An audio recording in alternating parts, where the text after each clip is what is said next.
আসসালামু আলাইকুম আমার ভালোবাসার আপুরা সবাই কেমন আছেন। আশা করছি যে যেখান থেকে ভিডিওটি দেখতেছেন আল্লাহর অশেষ রহমতে সবাই ভালো আছেন এবং আমিও আপনাদের দোয়ায় এবং আল্লাহর অশেষ রহমতে ভালো আছি। আজকের ভিডিওটি শুরু করতেছি সকাল 8টার দিকে। আপনাদের ভাইয়া অফিসে চলে গেছে, তো এখন ভাবতেছি মা মেয়ে মিলে আস্তে আস্তে টুকটাক করে কাজ করি আর আপনাদের সাথে একটু একটু করে শেয়ার করি। আমার ছোট্ট সংসারে বেশি কিছু জিনিস নাই, তারপরে যতটুকু আছে আপনাদের মাঝে এটাই শেয়ার করব আস্তে আস্তে। আপনারা আমাকে ভালোবাসা দিবেন আর প্রতিদিন না হলেও একদিন পর পর আমি একটা ভিডিও দেওয়ার চেষ্টা করব।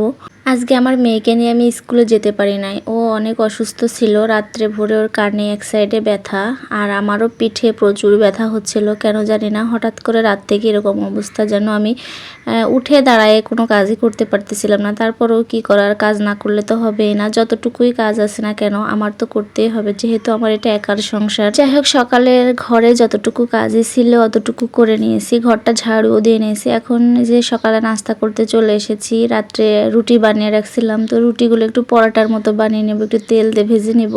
আমার মেয়ে আবার পরোটা খেতে পছন্দ করে, রুটি খেতে পারে না। আপনাদের ভাইয়ারেও সকালবেলা ঘুম থেকে উঠে ও 5টা20-এ অফিসে চলে যায়, তো তখন আর কি রুটি ভেজে দিয়েছি আর একটা ডিম ভাজি করে দিয়েছি যে ওটা দিয়ে নাস্তা খেয়ে নেবে। আসলে বাহিরের নাস্তা ও খেতে পারে না একদমই। ইউটিউব চ্যানেল খোলার পর প্রথম যে আমি ভিডিওটা আপলোড দিলাম, তারপরে মনে হয়েছিল যে হয়তো আমার ভিডিওটা কেউ দেখবে না। খুবই মন খারাপ হচ্ছিল, আবার একটা টেনশনও হচ্ছিল। যাই হোক, একদম কেউ দেখেনি তা নয়, কয়েকজন আপু আমার ভিডিওটা দেখেছে, খুব সুন্দর সুন্দর কমেন্ট করেছে। আসলে এত সুন্দর কমেন্ট করেছে, তো ভাবতেছি যে আমি ভিডিওতে আপুদের কমেন্টগুলো একটু শেয়ার করি আপনাদের মাঝে। ওই কমেন্টের মাঝ থেকে একটা আপুর কমেন্ট পড়তেছি। তো আপুটার চ্যানেলের নাম হচ্ছে নিশাত তাসনিম বাঁধন।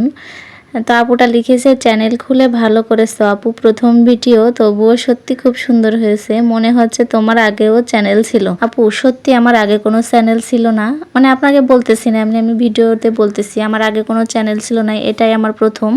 তো টুকটাক আস্তে আস্তে নিজে নিজেই কাজ শিখতেছি, কারোর কাছ থেকে একটু হেল্প নিই নাই। আমাকে যদি কেউ একটু হেল্প করতো তাহলে হয়তো অনেকটাই উপকার হতো। এত কষ্ট করে আমার ইউটিউব দেখে দেখে ভিডিও এডিট করা শিখতে হতো না, যাই হোক সেটিংও শিখতে হতো না।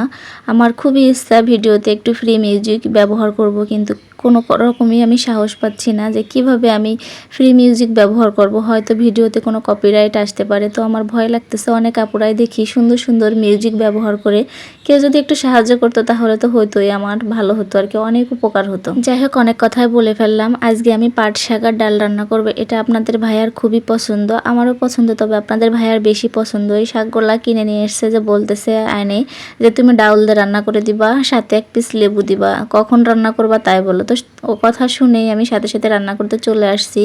যাই হোক, খেতে চেয়েছে যেহেতু, না রান্না করে দিলে হবে না। আর দিনে একবেলা ভাত খাই, ও রাত্রেই শুধু আমাদের বাসায় ভাত খায় আর বাকিটা অফিসেই খাই। তো খেতে চাইছে, এর জন্য আর কি আগে আগে রান্না করে দিচ্ছি, না হয়তো নষ্ট হয়ে যাবে শাকগুলা।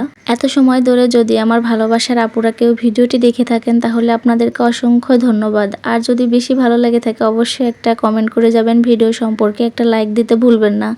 আমি বলবো না যে আমার চ্যানেলটিকে সাবস্ক্রাইব করেন, যদি মন চায় তাহলে করবেন।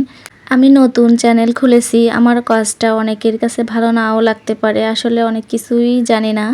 যদি ভালো লাগে তাহলে পাশে থাকবেন সব সময়, ইনশাল্লাহ আমি সবার পাশে থাকার চেষ্টা করব। পাট শাক আর ডালটা আমি মসুরির ডাল দিয়ে রান্না করতেছি, তো বেশি সময় লাগে না, 5 মিনিটের মতো হবে। চুলায় দিছি আর কেমন জানি মনে হচ্ছে সেদ্ধ হয়ে গেছে, আর শাকগুলাও দিয়ে দিছি। এখন একটু তেলে দিয়ে নিচ্ছি, পেঁয়াজ রসুন একটু জিরা দিয়ে। তো তেলে দেওয়ার পরে আসলে শাকটা খেতে কিন্তু অনেক মজা হয়েছিল, যখন খাচ্ছিল বলতেছিল আপনাদের ভাইয়া আর কি যে অনেক মজা হয়েছে। তো খাওয়াটা আর দেখালাম না, এতটুকুই আর কি ভিডিও করেছিলাম রান্নার। ইউটিউবে প্রথম ভিডিওতে যে আপু কমেন্ট করেছিল, আসলে ওই কমেন্টটা না পড়লে নয়, আমি মাঝে মাঝে ভিডিওতে আর কি কমেন্ট পড়ে দিব। নাজনীন ব্লগস আপুটা লিখেছে, আমরা পাশে আছি আপু, টেনশন নিও না, তোমার ইচ্ছা মতো সুন্দর সুন্দর ভিডিও দিবা আর সবার পাশে থাকবা। হ্যাঁ আপু, তুমি ঠিকই বলেছো, আমার ইচ্ছা মতো আমি ভিডিও দিব সুন্দর সুন্দর, আর তোমাদের সবার পাশে থাকবো, সবাইকে ভালোবাসা দিব। যাই হোক, দুপুরে রান্না বান্না শেষ, অল্প কিছুই রান্না করি কারণ মাত্র 2জন মানুষ খাবার, তো এর জন্য আর কি। এই যে বিকাল টাইম, 3টার মতো বাজে। তো এই স্কুলে আমার মেয়ে পড়ে, তো ভাবলাম যে একটু ভিডিও করে নিই।